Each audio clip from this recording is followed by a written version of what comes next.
आज हम बात करेंगे वृत्तों से संबंधित क्षेत्रफल, चैप्टर 12 एनसीईआरटी का, क्लास 10th का। तो इसमें सबसे पहले हम बात करेंगे वृत्त का परिमाप, पेरीमीटर जिसको बोलते हैं, पेरीमीटर ऑफ सर्कल। ये चैप्टर 12 का इंट्रोडक्टरी ट्यूटोरियल है, जिसको इंट्रोडक्शन आता है इस चैप्टर का, मीन्स फार्मूले वगैरह आते हैं, एरिया, पेरीमीटर, सेक्टर, सेगमेंट, वो उसके लिए ये वीडियो नहीं है, इंट्रोडक्टरी चैप्टर है ये। तो देखिए पेरीमीटर क्या होता है। ये सर्कल को बनाने में ये वायर जो है, इस वायर की लेंथ को ही क्या बोलते हैं, पेरीमीटर। इसका फार्मूला होता है 2πr। अब थोड़ा सोचते हैं कि ये फार्मूला आया कैसे। देखो एक्चुअल हुआ यूं, सपोज करो ये कोई एक पहिया है, इस पहिए का रेडियस है मान लो 1 सेंटीमीटर, ठीक है। अब इस पहिए को पूरा घुमाया गया, एक चक्कर घुमाया गया, एक चक्कर घूमने में मान लो ये पहिया वहाँ से यहाँ आ गया। तो यहाँ से पॉइंट ए से पॉइंट बी तक आने में जो डिस्टेंस कवर किया ये व्हील, ये जो पहिया है, वो डिस्टेंस लगभग कितनी थी, 6.28 सेंटीमीटर, ठीक है। तो इससे क्या अनुमान लगाया गया कि इसको ऐसा कर सकते हैं, 2 × 3.14, तो 2 × पाई × r, रेडियस 1 है। तो हर बार ये देखा गया कि 3.14 × 2 का मल्टीपल था क्या, पेरीमीटर। रेडियस में अगर 2 × 3.14 का मल्टीप्लाई किया जाता था तो ये पूरी डिस्टेंस इक्वल आती थी हमेशा। तो सर्कल का पेरीमीटर क्या हो गया, 2πr। तो ये फार्मूला बन गया 2πr। तो सरकमफ्रेंस ऑफ द सर्कल, इसके बहुत सारे नाम हैं। पेरीमीटर ऑफ द सर्कल कुछ लोग बोलते हैं, कुछ लोग बाउंड्री ऑफ द सर्कल बोलते हैं, बाउंड्री ऑफ द सर्कल, कुछ लोग लेंथ ऑफ सर्कल बोलते हैं, लेंथ ऑफ सर्कल, है ना। बहुत ही आसान है ये पूरा चैप्टर। इसमें जियोमेट्री में क्या होता है, इम्पोर्टेंट पॉइंट्स का ही खेल होता है। ये जो सर्कल का सेंटर है ये भी फिक्स्ड पॉइंट होता है, यहाँ से फिक्स्ड डिस्टेंस होती है, उसको बोलते हैं रेडियस। आगे बढ़ते हैं। सर्कल का पेरीमीटर पर बेस्ड बहुत सारे क्वेश्चन आएंगे चैप्टर में जब आप पहुँचेंगे। एरिया को समझ लेते हैं, area of circle. Area of circle, ये मान लो कोई आपका खेत है, तो ये जो आपने वायर लगाई है ये तो पेरीमीटर या सरकमफ्रेंस हो गया, ठीक है। ये तो क्या हो गया, सरकमफ्रेंस हो गया। लेकिन यहाँ पे जो आपने धान लगाई है या गेहूँ लगाया, कुछ भी, ये क्या होता है, ये area, this portion is called area of the circle. तो यहाँ पे सेंटर होगा और यहाँ से यहाँ तक क्या हो जाएगी, रेडियस, ये रेडियस हो जाएगी। तो इसका एरिया होता है πr²। सर्कल का एरिया क्या होता है, πr²। इसको समझने के लिए बुक में 2-3 तरीके से दिया गया है, आप देख लें, थोड़ा सा समझें। देखिए इस सर्कल के सपोज करो कि ये डायमीटर है, इस प्रकार से 8 डायमीटर बनाए गए ऐसे करके, नंबरिंग कर दिया गया 1 2 3 4 ऐसे करके। कितने सर्कल है, मान लो 16 पार्ट किए गए, 8 डायमीटर थे तो 16 पार्ट बने। अब इनको क्या किया गया, ये पहला जो सेक्शन था ये नंबर 1 ये हो गया, कटिंग करके लगा दिया गया इनको। नंबर 2 हो गया ये, फिर नंबर 3 इस प्रकार से इनको सबको रीअरेंज किया गया। 5 6 ऐसे करके ये पूरा बना दिया गया। 7 ये 8 ये 9 ये 10 11 12 13 14 15 और फाइनली 16 यहाँ तक। 14 15 ये 16 तक बना दिया गया। केवल यहाँ से यहाँ तक का इलाका देखिए, तो ये एक टाइप का रेक्टेंगल बना। क्या बना, एक टाइप का रेक्टेंगल। अब इस सर्कल, आधा सर्कल ऊपर है 1 3 5 7 ये वाला, तो सर्कल की पूरी लेंथ होती है 2πr, तो ये वाली लेंथ क्या हो जाएगी, πr बस हो जाएगी। 1 3 5 7 वाली है ना, इसी टाइप से πr लेंथ हो जाएगी ये नीचे साइड की। और यहाँ से यहाँ तक की जो रेडियस होगी वो ये हो जाएगी r। तो देखो ये जो रेक्टेंगल बना तो उसका एरिया होता है आयत का क्षेत्रफल। रेक्टेंगल का एरिया होता है लेंथ इंटू ब्रेथ। लेंथ कितनी है, πr है, ब्रेथ कितनी है, r है, तो हो गया ना सर्कल का एरिया πr²। इस टाइप से भी सर्कल का एरिया निकल जाता है। तो सर्कल का एरिया हो गया πr²। एक तरीका और है सर्कल के एरिया को समझने का।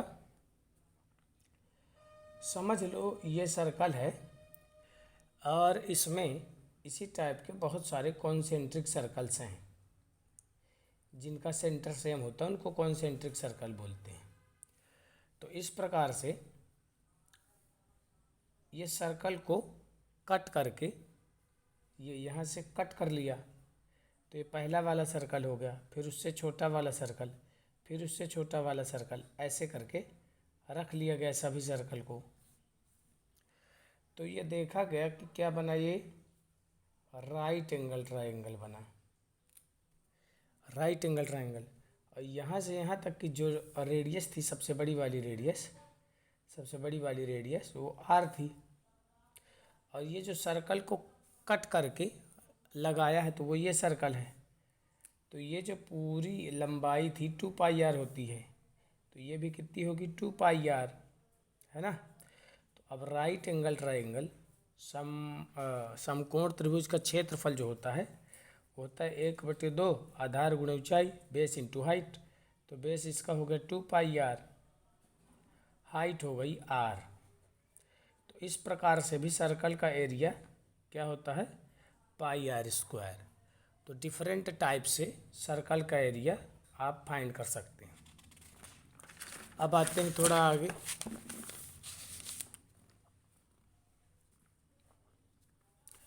अब मान लो 2 सर्कल है, एक से ज़्यादा सर्कल है, उनके बीच का एरिया अपन को निकालना है।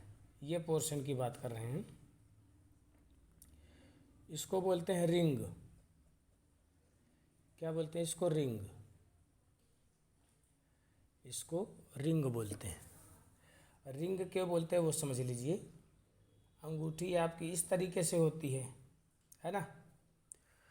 तो ये जो अंगूठी है यहाँ से लेकर के यहाँ तक की जो रेडियस होगी, तो ये सेंटर से लेकर के बाहर तक की रेडियस, देखिए यहाँ से लेकर के यहाँ तक की जो रेडियस होगी, बाहर वाली रेडियस, वो हमेशा बड़ी ही होगी ये अंदर वाली रेडियस से, ठीक है।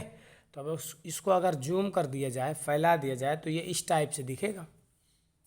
तो जूम कर दिया जाए इसको, तो ये बाहर वाली जो रेडियस है कैपिटल R है मान लो छोटी वाली रेडियस जो है स्मॉल आर है, तो जो एरिया होगा बड़े वाले सर्कल का एरिया क्या होगा, पाई आर स्क्वायर।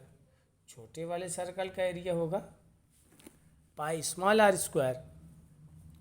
अब अगर इस बड़े वाले सर्कल में से छोटे वाले सर्कल को मैं काट के निकाल दूँ, इसको काट के निकाल दिया जाए, ये पीस अगर मैं काट के निकाल दूँ, ठीक है, अगर ये पीस मैं काट के निकाल दूँ तो जो अपने को चाहिए वो आ जाएगा। ठीक, तो देखो इसको काट के अगर निकाल देते हैं तो जो चाहिए वो आ जाएगा। ये देखो जो अपने को चाहिए था वही चीज़ आ गई, है ना। तो काट के निकाल दो मतलब घटा दो, माइनस कर दो, पाई इसमें से कॉमन ले लिया जाए तो ये फार्मूला हो जाता है रिंग का। तो रिंग का फार्मूला क्या है, पाई बड़ा वाला रेडियस का स्क्वायर माइनस स्मॉल रेडियस का स्क्वायर। तो ये हो गया रिंग। अब अपन आते हैं सेक्टर ऑफ ट्रायंगल में। Sector of triangle, sector of circle, triangle कहाँ से आ गया। सेक्टर ऑफ सर्कल हिंदी में इसको त्रिज्या खंड भी बोलते हैं। बहुत विशेष बात इसमें नहीं है, ध्यान से देखिए। ये जैसे कोई सर्कल है, बर्थडे केक आपने खाया ही होगा, तो अगर ये केक निकाल दिया जाए, ये सेंटर है, ये रेडियस है, ये रेडियस है, ये आर्क है, हिंदी में चाप इसको बोलते हैं। तो ये जो एरिया होगा इसी को बोलते हैं सेक्टर। इसको क्या बोला जाता है, सेक्टर। अब इसमें खास बात, दो बातें और ध्यान देनी है आपको। ये दो रेडियस के बीच का जो एंगल होगा इसको कुछ नाम दे दिया गया थीटा, ठीक, और ये आर्क तो है ही। अब ये पूरा एंगल जो होता है, ये पूरा एंगल जो सर्कल यहाँ पे बनेगा सेंटर पे, ये नीचे वाला तो हो गया थीटा और ये ऊपर वाला 360 से कम हो जाएगा, थीटा टोटल 360 होगा। तो अगर ये वाला एंगल थीटा 180 से कम है, थीटा अगर 180 डिग्री से कम है तो ये माइनर सेक्टर होगा। और अगर थीटा 180 से ज़्यादा हो जाए,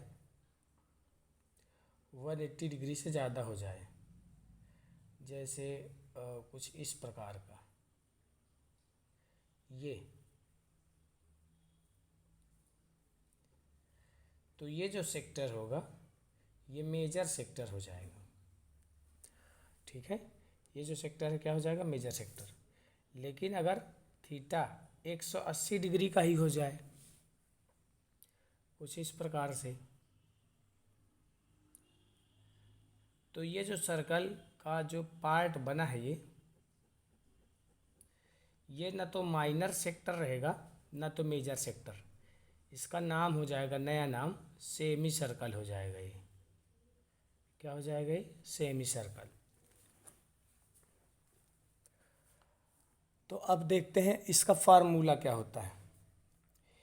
एरिया ऑफ सेक्टर,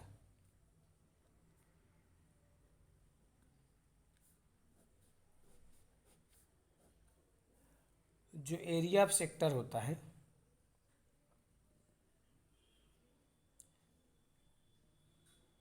इसमें दो बातें इम्पोर्टेंट होती हैं, दो बातें आपको पता होनी चाहिए, तो आप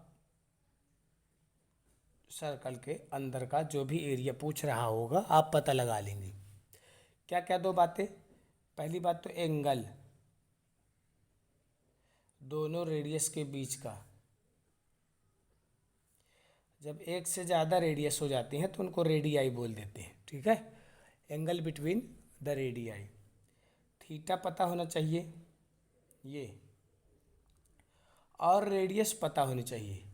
दो बातें अगर आपको पता है, आर और थीटा, तो आप एरिया ऑफ सेक्टर पता लगा लेंगे। तो एरिया ऑफ सेक्टर का फार्मूला होता है pi r square theta upon 360। ये फार्मूला आया कैसे, अब वो समझ लेते हैं। देखो एक्चुअली जो सर्कल का एरिया होता है, ये पूरा, ये जो पूरा एरिया होता है, ये रेडियस, इस पूरी रेडियस को हमने रोटेट कर दिया 360 डिग्री, तो ये एंगल कितना बना 360 डिग्री। तो इसको पूरा रोटेट कर दिया, तो मतलब सर्कल का एरिया का फार्मूला होता है pi r square into 360 degree upon 360 degree, cancel out हो गया, इसलिए सर्कल का एरिया हो गया पाई आर स्क्वायर। तो सेक्टर का जो फार्मूला होगा पाई आर स्क्वायर, लेकिन इसमें पूरा का पूरा 360 डिग्री रोटेशन नहीं हुआ, थीटा डिग्री रोटेशन हुआ, इसलिए एरिया ऑफ सेक्टर क्या हो गया, एरिया ऑफ सेक्टर हो गया pi r square into theta upon 360 degree. तो एरिया ऑफ सेक्टर हो गया pi r square theta upon 360 degree. अब आते हैं सेगमेंट में, सेगमेंट को समझते हैं।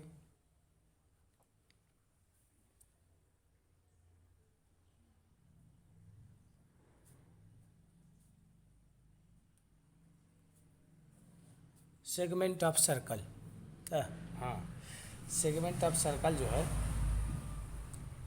इसमें कोई एक कॉर्ड है,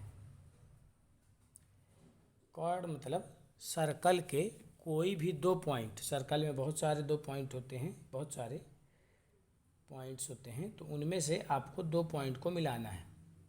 तो दो पॉइंट को मिलाने से क्या बनेगा, एक लाइन सेगमेंट बनेगा, और ये क्या है, आर्क है, ये आर्क है और ये कॉर्ड है, इसके बीच का जो एरिया होगा इसको बोलते हैं सेगमेंट। ये क्या है, सेगमेंट है, ठीक है ना। तो ये जो ऊपर वाला पोर्शन है ये भी सेगमेंट होगा, लेकिन ये जो अपर पार्ट है इसको मेजर सेगमेंट बोलेंगे।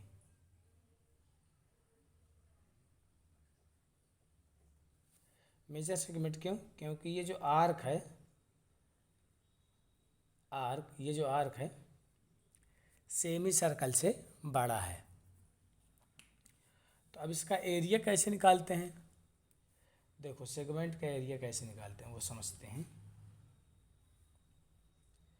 सपोज करते हैं कि ये कोई एक कॉर्ड है ए बी, अपने को ये एरिया निकालना है, सेगमेंट होगा ना ये। सेगमेंट की डेफिनेशन क्या हुई, कॉर्ड और आर्क, ये कॉर्ड है और उसके नीचे ये क्या है, आर्क है। तो कॉर्ड और आर्क के बीच का जो एरिया होता है उसको क्या बोलते हैं, सेगमेंट, हिंदी में बोलते हैं वृत्तखंड। तो इसका एरिया निकालने के लिए डायरेक्ट तो कोई फार्मूला नहीं होता, पर इसके लिए क्या करते हैं अपन, कंस्ट्रक्शन करते हैं। ये स्पेशल पॉइंट से स्पेशल कंस्ट्रक्शन होगा, ठीक है। कभी भी ऐसा कंस्ट्रक्शन नहीं होगा कि यहाँ से कंस्ट्रक्शन हो जाए, ये नहीं, हमेशा specific point, special point centre से ही कंस्ट्रक्शन होगा, या कि सर्कल के सरकमफ्रेंस से कंस्ट्रक्शन हो सकता है, या सर्कल के बाहर किसी पॉइंट से। आपको ज्योमेट्री समझते समय इम्पोर्टेंट पॉइंट्स को ध्यान में रखना होता है।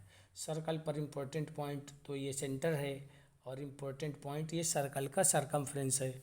इम्पोर्टेंट पॉइंट एक्सटर्नल में भी हो सकता है, इंटरनल में भी हो सकता है, पर ये सेंटर जो है बहुत स्पेशल पॉइंट है। तो देखो इसको ज्वाइन करने से ये रेडियस बनेगा, ये स्पेशलिटी होगी, और ये रेडियस बनेगा। अब अगर इस पूरे सेक्टर में देखो, ये इलाका जो है, ये पूरा इलाका कहलाएगा सेक्टर, ये पूरा सेक्टर कहलाएगा। लेकिन अपने को चाहिए क्या, सेगमेंट। तो अगर सेगमेंट का एरिया चाहिए, एरिया ऑफ सेगमेंट, तो सेगमेंट का एरिया फाइंड करने के लिए सेक्टर में से ट्राइंगल माइनस कर दिया जाए, एरिया ऑफ सेक्टर माइनस क्या कर दिया जाए, एरिया ऑफ ट्राइंगल माइनस कर दिया जाए माने काट के फेंक दिया जाए ट्राइंगल को। देखो अगर ट्राइंगल को काट दिया जाए, अगर इस ट्राइंगल को काट के फेंक दिया जाए तो क्या बचेगा, सेगमेंट बचेगा, ठीक है ना। तो इसको काट के फेंक देते हैं।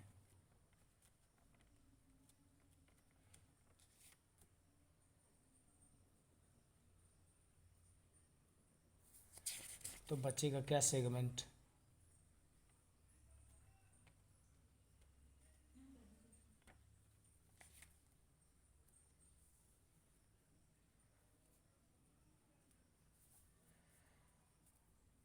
ये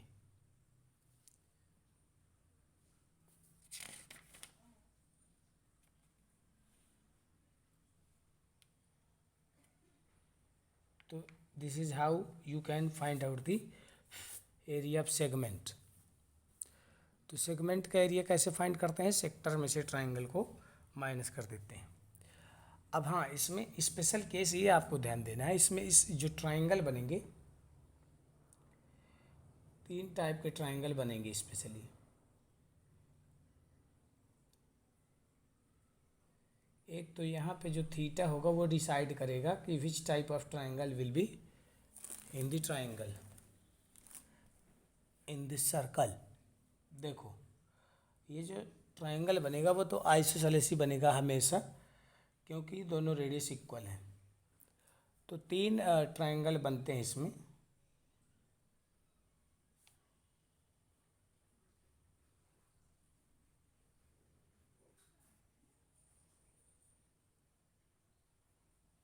अगर यहाँ पे 90 डिग्री बन गया, ये तो मैंने समझाने के लिए 90 बनाया है, एक्चुअल डायग्राम इसका ऐसे बनेगा। ये अगर ये 90 डिग्री बन गया, समझने का प्रयास करिए। देखिए अगर ये 90 डिग्री बन गया तो ये जो रेडियस है और ये जो रेडियस है, तो ट्रायंगल का जो एरिया होगा,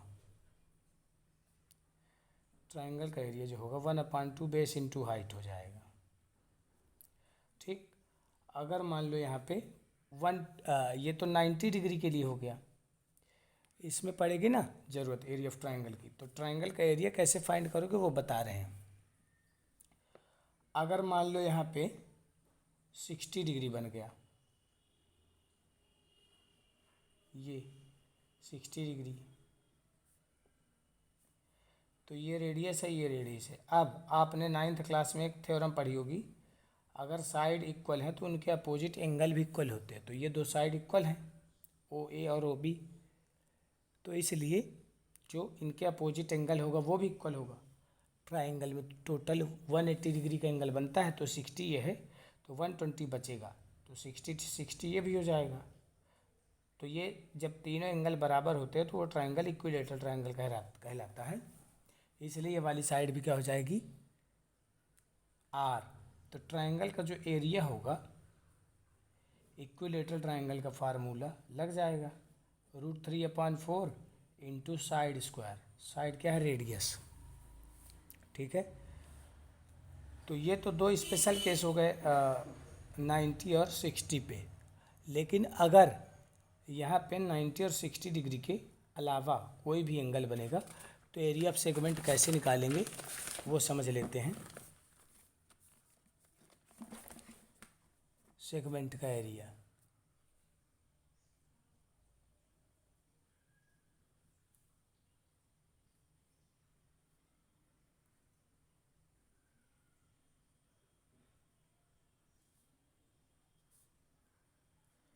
मान लो यहाँ पे कोई सा एंगल थीटा है। अब ये एंगल कुछ भी हो सकता है, 90, 60, 45, 30, कुछ भी हो सकता है। मान लो थीटा है, तो ट्रायंगल का एरिया निकालने के लिए अपन क्या करेंगे, एक परपेंडिकुलर ड्रॉप करेंगे। मान लो डी नाम दे दिया इसका।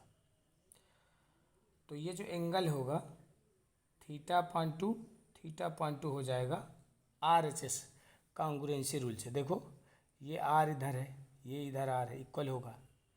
ये 90 डिग्री इस ट्रायंगल में, 90 डिग्री इस ट्रायंगल में, और ये OD कॉमन है।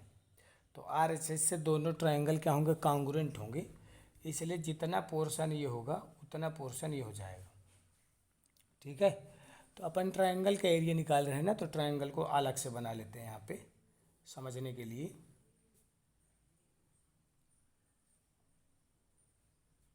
जितना ये होगा उतना ये हो जाएगा, ये हो जाएगा θ/2। तो ऑफ कोर्स ये कितना है, 90 है। इसको मान लेते हैं x और इसको मान लेते हैं y। तो देखो अगर cos थीटा लगाया जाए, cos थीटा और sin थीटा लगाया जाए, तो cos थीटा 8th चैप्टर में आपने पढ़ा होगा, बेस अपॉन हाइपोटेनस होता है। तो θ/2 के लिए तो परपेंडिकुलर हो जाएगा x, बेस हो जाएगा y, तो बेस अपॉन हाइपोटेनस, ये हाइपोटेनस ये तो रेडियस है, यहाँ पे r लिख दिया जाए, तो ये हो जाएगा r cos θ/2, y की वैल्यू हो जाएगी। और sin थीटा होता है परपेंडिकुलर अपॉन हाइपोटेनस, तो इसके लिए परपेंडिकुलर हो जाएगा x अपॉन r।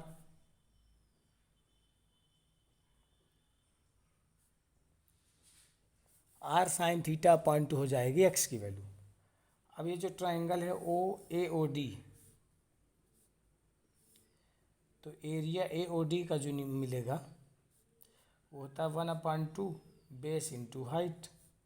तो 1/2 बेस क्या है x, हाइट क्या है y, 1/2 बेस x की वैल्यू है r sin θ/2 और y हाइट जो है उसकी वैल्यू है r cos θ/2।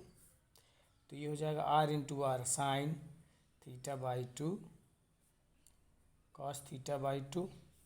ये हो गया ट्रायंगल AOD। अब ये ट्रायंगल और ये ट्रायंगल क्या है, कॉन्ग्रुएंट हैं। तो जो AOB का एरिया होगा, AOB का, इसमें 2 का इंटू कर दिया जाए, भाई जितना ये है उतना ये भी है, तो 2 बार इसका एरिया निकाल के 2 का मल्टीप्लाई कर दिया गया, तो ये 2 क्या हो गया, कैंसिल आउट हो गया। तो r² sin θ/2 cos θ/2 काहे का एरिया हो गया, ट्रायंगल का। तो फाइनली जो सेगमेंट का एरिया होगा, ये जो सेगमेंट का एरिया होगा, इस सेगमेंट का एरिया जब r और थीटा पता होगा तब, थीटा और r पता होना चाहिए, तो सेगमेंट का एरिया क्या हो जाएगा, होता तो सेक्टर माइनस ट्रायंगल है। ठीक है, सेक्टर का एरिया माइनस ट्रायंगल का, सेक्टर का फार्मूला हो जाएगा πr² θ/360 degree minus r² sin θ/2 cos θ/2, ये फार्मूला सभी में लग जाएगा। हाँ, इसको लगाने की ज़रूरत नहीं है, अगर थीटा 90 डिग्री है और थीटा 60 डिग्री है तो फिर आप डायरेक्ट लगा सकते हैं ना। 60 डिग्री के लिए इक्विलेटरल ट्रायंगल के एरिया डायरेक्ट लगा देंगे √3/4, और 90 के लिए 1/2 बेस इंटू हाइट। वैसे लगा इस फार्मूले को भी सकते हैं, ये ब्रह्मास्त्र किसी में भी लगा सकते हैं।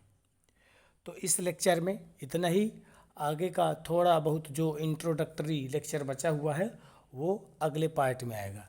Thank you so much.